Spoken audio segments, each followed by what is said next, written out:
aqui, gente, a gente vai aprender a construir um modelo de crescimento. Passo número 1, receita na base versus novas receitas. Eu até brinco com os meus mentorados, avaliando caso a caso, que se existe uma boa oportunidade de expansão na base e não tem nenhum vendedor ou CS não está olhando, eu levantaria a mão para falar, deixa que eu pego essa receita, porque aqui, pessoal, guarda-se uma grande oportunidade e que na maioria das vezes ela é negligenciada. Então, quando você cresce na sua base de clientes, você tira a pressão de novas receitas. Se você perde receita na base de clientes, para chegar no mesmo lugar, né, supondo que a sua meta seja 500 mil, você tem 100 mil, você precisa de 400. Mas se nessa jornada você perde 50, você vai ter que modelar seu plano comercial para 450. E aí, isso envolve investimento, né? Então, por isso que a gente fala que olhar para a receita vai determinar o tamanho da oportunidade e a sua meta real. Se você está com churn, você vai precisar contabilizar isso ao longo do tempo na sua meta comercial para chegar no mesmo lugar. Se não é arriscado, você vendeu os 400 mil, só que os seus 100 viraram 50 e você chega em 450 e não bate a meta. Então, o que a gente vai trazer aqui sobre receita na base? Pessoal, a gente vai trabalhar aqui com 3 variáveis. Retenção, né? Porque se você perde clientes na base, isso vai impactar as suas receitas. Expansão. Existe uma boa oportunidade para expandir na base? A nossa base guarda oportunidades. Qual ordem de grandeza? E isso vai determinar o quanto a gente vai precisar trazer de novas receitas. Então, se você tem uma baixa retenção, você vai precisar, né, de mais receita. Se você tem uma alta expansão na base, você vai precisar de menos receita. E aí, pessoal, nos nossos gráficos práticos, né, essa é a parte que eu mais gosto, é trazer os casos práticos aqui para vocês. A gente olha com o efeito do tempo, uma empresa que tem menos 2 de churn, ou seja, ela cresce na base dela 2% a cada mês, por isso o churn é negativo. Uma empresa de churn 0, ou seja, a base dela ela é estável. E uma empresa com churn de 2%, que é o que a gente traz de benchmark como um parâmetro que você precisa perseguir, principalmente quando você tem ali uma solução B2B, né? Olha a diferença, pessoal. Quando você tem 2% negativo na base, ou seja, você cresce, mesmo que pouco, mas de forma consistente, 2% a mais do que você perde de receita, olha como a sua curva tem um comportamento de crescimento. Quando você tem 0, ela vai em detrimento da estabilização, né?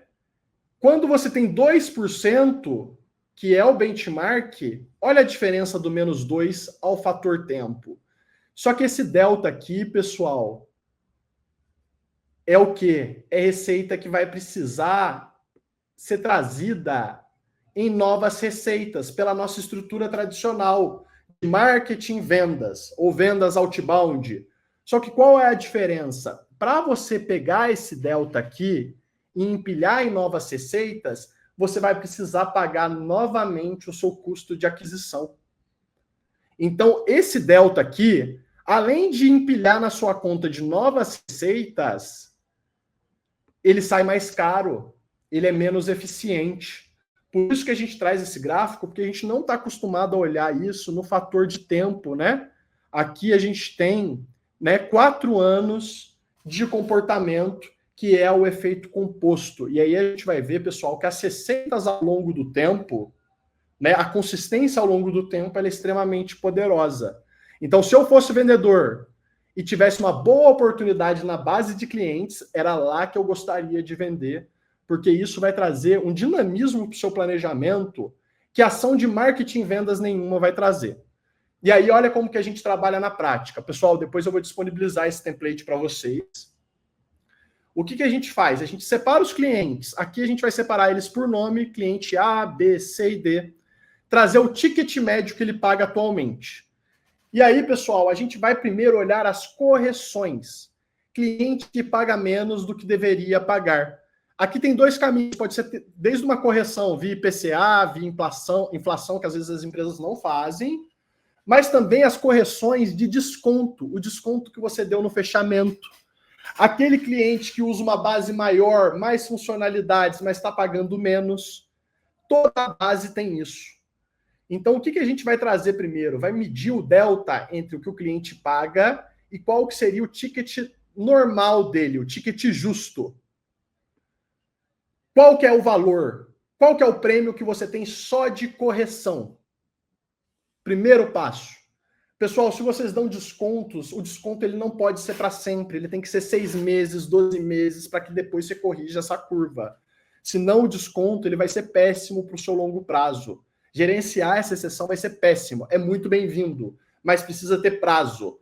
E é aqui que a gente quer ver essa correção. Então, geralmente, tem a correção de inflação IPCA, que agora a gente vai separar e deixar para o ano que vem, porque, teoricamente, ela deveria ter sido feita nesse mês ou no final do aniversário ali do contrato. Mas eu queria que vocês mapeassem as correções por desconto em vendas e por uso, quando ele usa mais e paga menos. Seja numa base, seja no caso de uso, um módulo que ele está usando, mas qual o tamanho da oportunidade da correção e o valor. E aí, pessoal, a gente vai entender depois se aquele cliente ele tem fit e tem engajamento, e aí eu vi que alguém falou ali, né, a Ana, da importância de ter um score de oportunidade. Gente, essa é uma das ações com maior retorno que você pode ter. Eu até recentemente fiz um post, não sei se vocês acompanharam, que CS é a disciplina mais importante no negócio recorrente, justamente por isso, porque quando você olha para cá, você tem boas oportunidades, e quando você olha por eficiência é muito importante. Então, gente, quando você olha essa base e tem o score, você vai entender quem está engajado e quem tem o perfil para contratar um novo módulo. Então, o que mais a gente poderia vender para a nossa base de clientes em relação a módulo? E é claro que isso só faz sentido se o cliente tiver o perfil e tiver engajamento. Qual é o valor desse módulo para esse cliente? Ele pode comprar um novo produto? A gente tem um novo produto para vender para ele? Faz sentido? Qual que é o valor? A gente vende serviço, professional service, é meta da empresa vender para ele? Qual é o valor? E aí, pessoal, a gente quer entender dentro da nossa base qual é o potencial upside que a gente tem na base de clientes. Gente, quando eu faço esse exercício na IBSeed, se a empresa tem 500 mil de receita, por exemplo, fazendo esse exercício, geralmente a gente acha de 50 a 100 mil dentro da base. Ou seja, 20% de crescimento na base ao longo do ano. É claro que para captar o prêmio da correção, do novo módulo, do novo produto, de um professional service, por exemplo, isso vai ser distribuído ao longo do ano. Mas se isso vira meta do seu time de CS ou de uma célula de expansão, isso tira a pressão de novas receitas. E a maioria dos founders, líderes de receita, eles ignoram isso daqui e deixam a base se comportar de uma forma orgânica, não captam esse prêmio. Então, eu recomendo fortemente que vocês separem cliente por cliente, depois vocês clusterizem esses clientes, coloquem o ticket médio e cheguem no potencial upside, porque isso daqui vira uma meta na base de clientes e isso vai trazer potencialmente o primeiro passo para construir essa dinâmica. Então, crescimento sustentável de receita passa por gerenciar de forma proativa a receita na base de clientes, segurar a retenção e procurar a expansão. Para isso, pessoal, é importante dizer que retenção é chave. Se você não retém e tem problema de churn, problema de engajamento, não vai ter mágica e você não vai conseguir expandir. Então, primeiro, você tem que saber entregar valor na sua solução. Time de CS que está segurando o churn dificilmente vai vender. Ponto 2. Você tem que ter algo legítimo para vender para a base, algo que faça sentido. Mas, gente, é muito importante que seu time de produto, os seus PMs, você como founder, pense em algo para vender na base. A gente vê ali, principalmente nas ferramentas americanas e outras jornadas mais avançadas, que agregar valor na base de clientes é algo que traz sustentabilidade para o crescimento. Então, se você não tem algo para vender para sua base, faça esse exercício. O que eu poderia vender? O que mais ele precisa? Terceiro ponto, pessoal, um olhar sério para CS. Ter meta, forecast, plano de ação. CS é muito importante, uma das áreas mais importantes para o negócio recorrente. Mas para você olhar para ele de forma estratégica e não de forma operacional. CS não é responder ticket, não é só segurar churn. E para isso precisa dessa visão de negócios e de crescimento, que envolve ter meta, ter forecast, ter call review, né? O Cris pode falar um pouco disso também, de casos de uso de revisão de call no pós-venda, principalmente quando se guarda oportunidades, e um plano de ação, gente, para você pegar esses prêmios ao longo do ano, porque não é só virar a chave e a receita está dentro de casa.